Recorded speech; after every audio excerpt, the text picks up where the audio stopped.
Okay, simulan natin ang explainer na ito sa pamamagitan ng pag-amin sa isang medyo uncomfortable na realidad.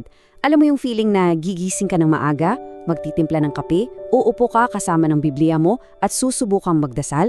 Dati, sobrang sarap sa pakiamdam, di ba?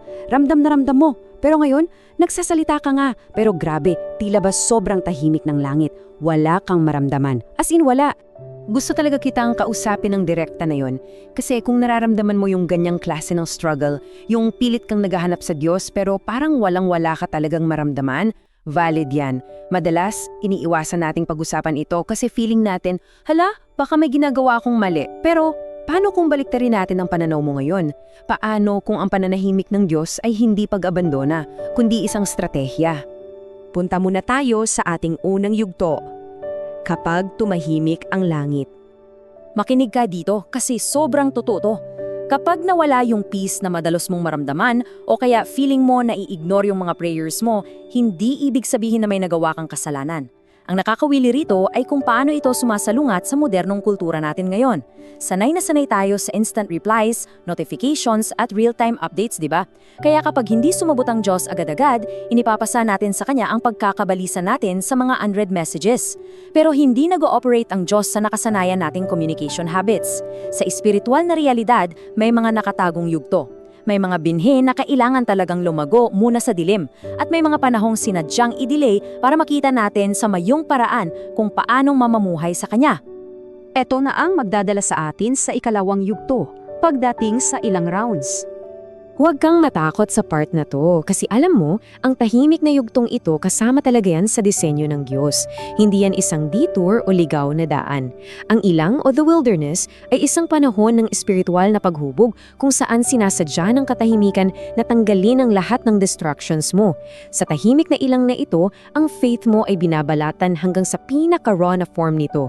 Ina-invite ka nito ang pumasok sa isang connection na pinapatakbo ng tiwala, imbes na yung agarang emotional na katiyakan. Kumbaga dito lalabas ang totoo. Lumalapit ka ba sa Diyos para lang gumaan ang pakiramdam mo o para sa isang tunay na relasyon? Sobrang ganda nung kung paano ito na-illustrate sa karanasan ni Propeta Elias. Pagkatapos ng mga nakakapagod na nangyari, siya ay natakot at ubus na ubus ang lakas. Pero na-realize niya na ang Diyos ay hindi pala nagsasalita sa mga malalakas at dramatikong lindol o sa naglalagablab na apoy. Ang Diyos ay nangusap sa kanya sa isang napakatahimik, banayad at maliit na tinig.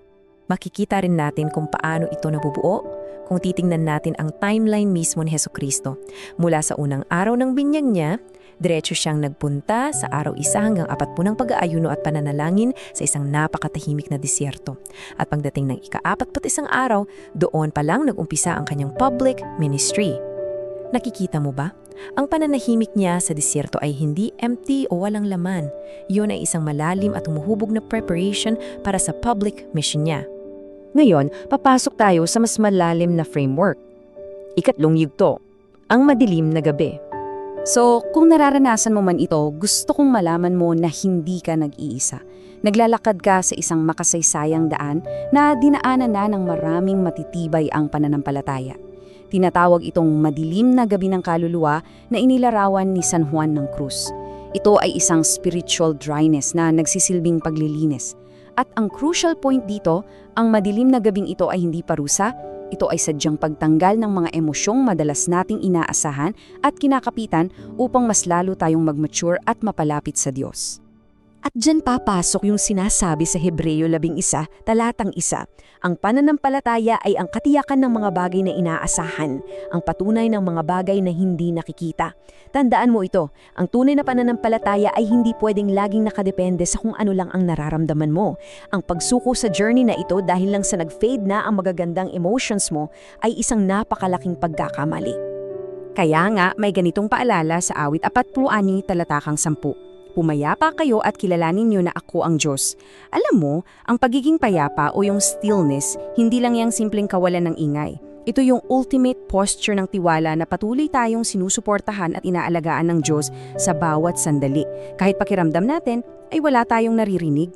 Dito natin marirealize na ang tunay na purpose mo nag-uumpisa talagang mabuo sa pagsuko, parang katulad ng fiat o yung naging pagtugon ng mahal na Birheng Maria sa anunsasyon. Wala naman siyang hawak na lahat ng sagot, wala siyang malinaw na mapa ng kung ano ang buong mangyayari sa buhay niya, pero nakaugat sa malalim na pananampalataya ang desisyon niya at pinili niyang magtiwala ng buo sa gitna ng tahimik na kawalang katiyakan. Dito na tayo dadako sa mga sandata na pwede nating gamitin. Ika-4 na yugto, mga sakramento sa katahimikan.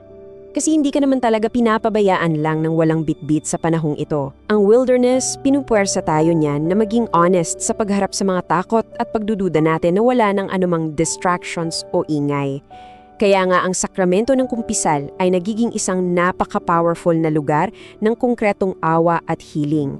At syempre, nandyan ang Eukaristiya bilang constant reminder natin na ang Diyos ay hindi kailanman lumalayo. Gusto ko itong i-highlight mula sa Mateo 28, "Ako'y laging kasama ninyo hanggang sa katapusan ng panahon." Kahit feeling mo entirely nanlalamig na ang puso mo at parang nagsara na ang langit, yung pangakong ito ni Jesus ay hindi lang basta isang metafora.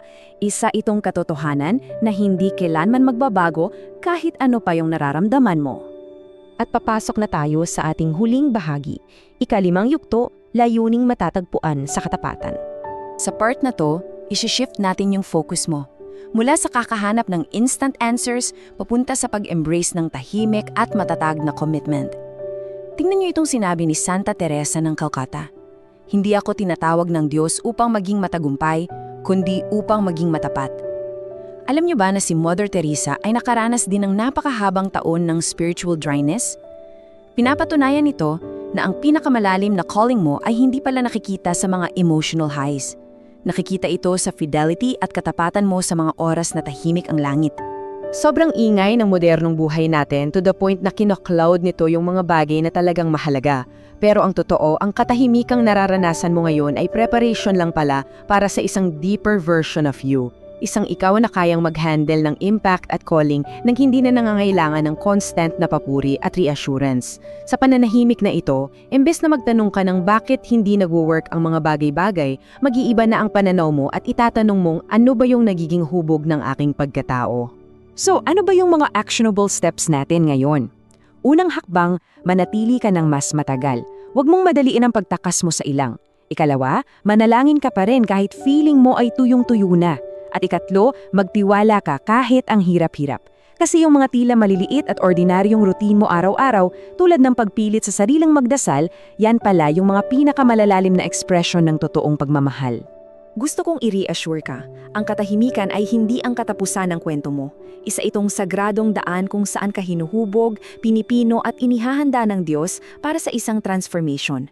Kung paanong nauna ang krus bago ang muling pagkabuhay, yung pananahimik na ito ang tahimik na gagawa sa'yo bilang isang taong mas matibay, mas resilient at surprisingly, mas may certainty at katiyakan. Kaya iiwan ko sa iyo ang isang tanong na ito. Paano kung ang mga sagot na hinahanap mo ay hindi mas maingay kundi mas malalim? Grabe, di ba?